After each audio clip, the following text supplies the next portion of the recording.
और वहीं प्रदेश कांग्रेस कमेटी के महासचिव अशोक कुमार सैनी ने केंद्रीय गृह मंत्री अमित शाह के दौरे पर करोड़ों की फिजूल खर्ची सहित पार्टी नेताओं की व्यर्थ में गिरफ्तारी के आरोप लगाए हैं। उन्होंने कहा कि कोई बड़ी घोषणा भी नहीं की गई है। इसके अलावा सरस डेयरी का प्लांट जमीन को गिरवी रखकर लगाया जा रहा है। उन्होंने कहा कि युवा और छात्र भाजपा के खिलाफ हैं और इसका असर आगामी समय में दिखाई देगा।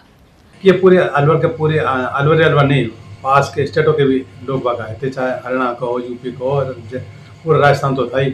इन्होंने रैली बीजेपी की नहीं थी, बीजेपी सरकार की थी, सरकार की तरफ से व्यवस्था की गई थी। सुनने में आ रहा है कि कहीं कोई 60 करोड़ बताता है, कोई 70 करोड़ बताता है, कोई 100 करोड़ बताता है। इतना खर्चा हुआ है, फिजूल का खर्चा। पब्लिक अपना मानस बना चुकी है कि बीजेपी को अब की बार सरकार से बाहर निकालना है। वो मना चुकी है कि इनको सत्ता से बाहर करना है, चाहे अमित शाह आए, चाहे मोदी आए, चाहे कोई भी आए। कल अमित शाह जी आए, गृह मंत्री देश के, जो मोदी जी के बहुत नज़दीक है, बहुत सेकंड नंबर पर नेता आते हैं। उनसे बहुत अलवर की पब्लिक को बहुत उम्मीद थी कि वो कुछ दे के जाएंगे, लेकिन पब्लिक बहुत निराश हुई है, कुछ देख नहीं गया। और ये सफल बता रहे हैं क्या है कि सफल, जब अमित शाह जी आने से पहले ही आधी से पब्लिक तो जा चुकी थी, वापस इंतजार करके पता नहीं कितनी गर्मी में मर रहे हैं। आधे से पब्लिक तो वापस जाती हुई दिखा रहे हैं, टीवी पे दिखा रहे हैं वापस जाती हुई। तो ये कल की रैली कोई सफल नहीं है, ये तो सरकार ने जबरदस्ती अधिकारियों को जिम्मेदारी सौंपी। उधर महासचिव सैनी के अनुसार अमित शाह से मिलने की मंशा रखने वाले कांग्रेस नेताओं को गिरफ्तार या हाउस अरेस्ट करना गलत है। महासचिव ने कहा कि कांग्रेस के पदाधिकारी केंद्रीय गृह मंत्री से मिलकर जंतर मंतर मामले पर सफाई मांगना चाहते थे। इसके अलावा अलवर की बदहाली को बताना चाहते थे, लेकिन मिलने का समय देने की बजाय अलवर के जिला प्रशासन ने कार्यकर्ताओं को नजरबंद और गिरफ्तार कर लिया। सैनी ने इसकी तुलना अंग्रेजों के जमाने से की है। तो 16 अगस्त को जिस तरह से देश के गृह मंत्री अमित शाह अलवर आए, इस दौरान कांग्रेस ने विरोध प्रदर्शन किया और कांग्रेस के लोगों को नज़रबंद किया, कहीं गिरफ्तार किया, कई तरह के मामले हुए। आप प्रदेश कांग्रेस कमेटी के महासचिव हैं, क्या प्रतिक्रिया? मैं आपके चैनल के माध्यम से बताना चाहूँगा कि ये तो बहुत अच्छी खुशी की बात थी कि भारत के गृह मंत्री हमारे अलवर शहर में आए थे। अलवर वासियों को, अलवर के सभी नेताओं को, बीजेपी के नेताओं को, सबको उम्मीद थी कि बहुत बड़ा नेता आ रहे हैं कि अलवर में कुछ सौगात दे के जाएगा, कुछ बजट दे के जाएगा, कुछ काम करके जाएगा। ऐसी उम्मीदें सभी लगाते हैं, लेकिन यहाँ उल्टा हुआ। हमारे कांग्रेस की जिला कांग्रेस कमेटी की कल बैठक थी। हमारे जिले के जो भी नेता बैठक में जाने के तैयार थे, 11 बजे के इत्तेफाक से 11 बजे का उनका आने का टाइम था।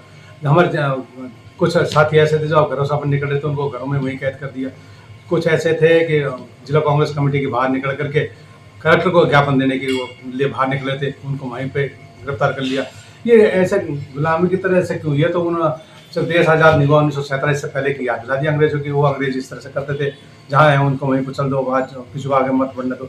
ये उनको अंग्रेजों की याद दिला रहे। ये तो हमारा देश को 21वीं सदी कहाँ ले जा रहे देश को, ये तो गुलामी की तरफ ले जा रहे हैं बीजेपी के नेता अमित शाह और नरेंद्र मोदी। ये तो गुलामी की तरफ ले जा रहे हैं।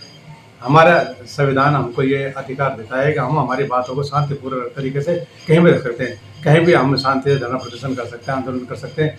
ये हमारा देश में हमको संविधान हमको ये अधिकार देता है। लेकिन इन्होंने तो कुछ भी नहीं है, हमारे संविधान को तो खत्म करने पर तुले रहे। हमारे जो भी कार्यकर्ता, जो नेता थे, जो सड़कों पर चल रहे थे, उनको पकड़ लिया, कहीं किसी को रामगढ़ छोड़ दिया, किसी को कहाँ छोड़ दिया, बाहर छोड़ दिया। ऐसे इतना क्यों डर रहे? कोई आदमी तो है, कोई ऐसा नहीं कि वह विरोधी पार्टियों से ज्ञापन लेने में क्यों डर रहे हैं? सर, आपको लगता है कि नज़रबंद जो किया गया है और जो गिरफ्तार किया गया है, कहीं न कहीं ये भाजपा में डर है गृह मंत्री को कि भाई उनको काले झंडे दिखा देंगे, उनका विरोध करेंगे? नहीं, तो लगता है विपक्ष की आवाज दबाने का प्रयास है। नहीं, ऐसा क्यों सोच रहे हैं? वो कुछ काम करे ना। हम तो कोई झंडा, काले झंडा दिखाए, काम करे देश के लिए। जो घोषणा कर रहा है कि उन्होंने जो चुनाव के टाइम करने करे ना, हमारे को कोई शौक थोड़ी है। तुमको 5 साल के लिए जनता ने चुना है, 5 साल खूब राज करो। ऐसा क्यों क्यों सोचते हैं कि काले झंडे दिखाएंगे, रू करेंगे?